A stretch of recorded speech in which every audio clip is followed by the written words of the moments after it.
Hello' everyone, কি খবৰ? মই তৃষ্ণাই এবাৰ লৈ আহিলোঁ কুকুৰা মাংসৰ ৰেচিপিটো নিজেও খালোঁ কাৰণে আপোনালোকলৈও লৈ আহিলোঁ দেই। বিশেষ একো নহয় বাৰু, মা মছলা আৰু আদা নহৰু পিঁয়াজ মিঠাতেল দি ভালকৈ অলপমান 5 মিনিট সময় সানি ল'ব। সনাৰ পিছত পাৰিলে আধা ঘণ্টামান থৈ দিব। মোৰ সময় নোহোৱাৰ কাৰণে মই লগালগ বনাইছোঁ দেই। প্ৰেছাৰ কুকাৰত তেল অলপমান দি ভাজিব, যিমান পাৰে ভাজিব, নিমখ নিজৰ আন্দাজ অনুসৰি দিব। দি পেলানি আলু আৰু বিলাহী কাটি থোৱা আছিলে তাত দি দিলোঁ।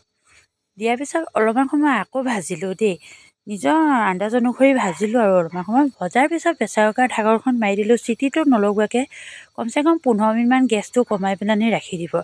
তাৰপিছত 15 মিনিটমানৰ পিছত চিটিটো দি দিব, 5-6টাৰ ওপৰত চিটি মৰাই দিব। চিটি মৰাৰ পিছত এয়াই দেখিলে ন, মোৰ কুকুৰা মাংস ৰেডি। দেখি ইমান ধুনীয়া লাগিছে, দেখি খাওঁ খাওঁ লাগিছে কি ক'ব আৰু। ৰুটিৰ লগত একদম মাৰি দিছোঁ আৰু কি কয় আৰু, মজাটোৱে বেলেগ আৰু ন, কি কয় আৰু এই